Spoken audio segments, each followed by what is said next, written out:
Okay, so this is a video tutorial para magkaroon kayo ng TESDA NC2 certificate. Okay, so madali lang siya, ituturo ko sa inyo. Una, pupunta muna kayo sa eTESDA. Okay, and then magsa-sign up kayo.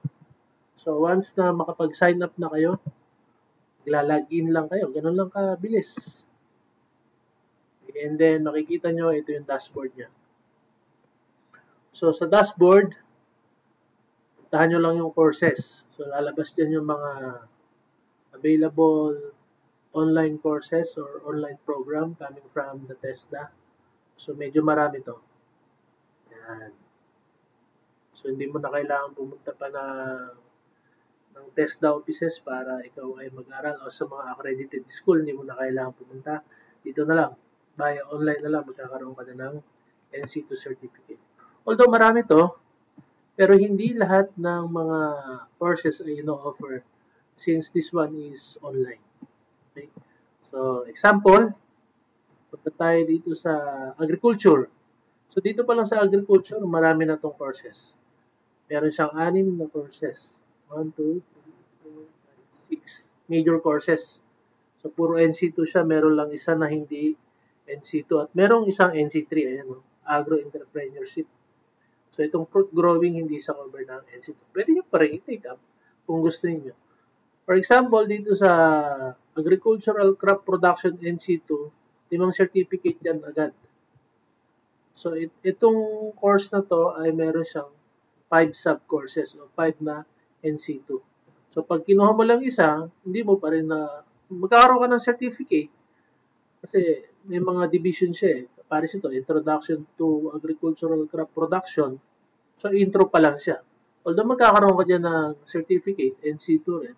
Kaya lang, yung kabuuan ng agricultural crop production, kung hindi mo itutok up lahat ng mga sub-courses na to, or under courses na yan sa agricultural crop production, parang hindi mo rin nabuo yung program or yung buong course.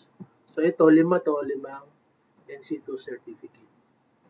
So, ganyan lang dali. So, ito yung mga sa construction, meron din mga courses na nakapaloob dyan. Yan.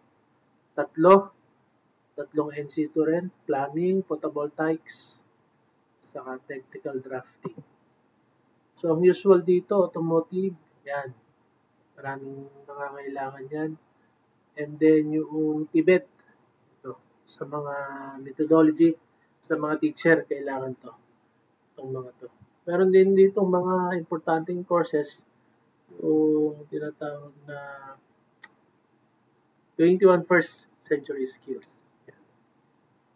21st century skills. Okay. So, ganun lang kasimple.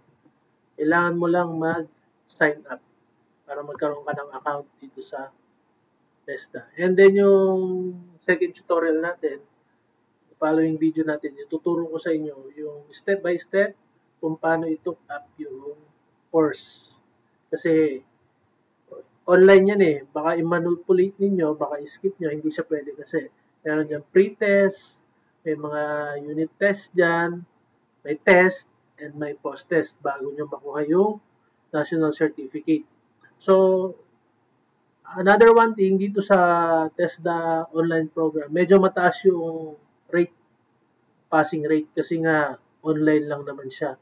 Out of 10, kailangan maipasa mo 8 or maitama mo 8. Out of 20, kailangan maitama mo ay 18. Out of 15 unit test, kailangan tama doon 13. So, ang margin of error lang palagi. Mapa-unit test, mapa-test, or mapa-post-test, dapat dalawa lang ang yung error. So, kaya kailangan mo pa rin pag-aralan talaga mabuti, basahin mo mabuti yung mga nakapaloob sa mga courses. So, ganun lang kadali. Okay, thank you.